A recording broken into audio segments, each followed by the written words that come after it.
मैं शहसवार नहीं हूँ। हाँ, लड़कपन में कई बार लद्दू घोड़ों पर सवार हुआ हूँ। यहाँ देखा तो कलारास घोड़े हमारे लिए तैयार खड़े थे। मेरी तो जान ही निकल गई। सवार तो हुआ, पर बोटियाँ काँप रही थी। मैंने चेहरे पर शिकन न पड़ने दी। घोड़े को ईश्वरी के पीछे डाल दिया। खैरियत तो यह हुई कि ईश्वरी ने घोड़े को तेज न किया, वरना शायद मैं हाथ पांव तुड़वा कर लौटता। संभव है ईश्वरी ने समझ लिया हो कि यह कितने पानी में है। ईश्वरी का घर क्या था? किला था। इमाम बाड़े का सा फाटक, द्वार पर पहरेदार टहलता हुआ, नौकरों का कोई हिसाब नहीं, एक हाथी बंधा हुआ।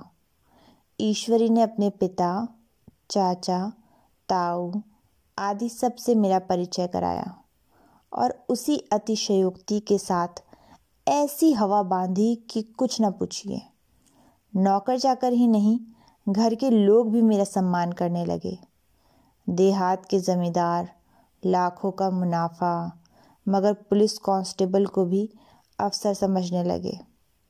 कई महाशय तो मुझे हुजूर हुजूर कहने लगे। जब ज़रा एकांत हुआ तो मैंने ईश्वरी से कहा, तुम बड़े शैतान हो यार, मेरी मिट्टियों पलीत क्यों कर रहे हो?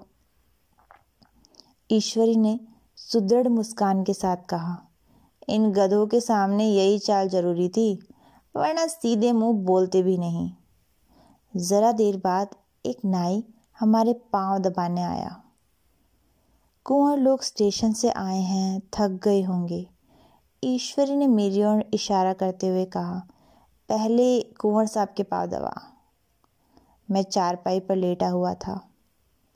मेरे जीवन में ऐसा शायद ही कभी हुआ हो कि किसी ने मेरे पांव दबाए हों। मैं इसे अमीरों के चोंचले, रईसों का गधापन और बड़े आदमियों की मुठमर्दी और न जाने क्या क्या कहकर ईश्वरी का परिहास किया करता था, और मैं पोतड़ों का रईस बनने का स्वांग भर रहा था।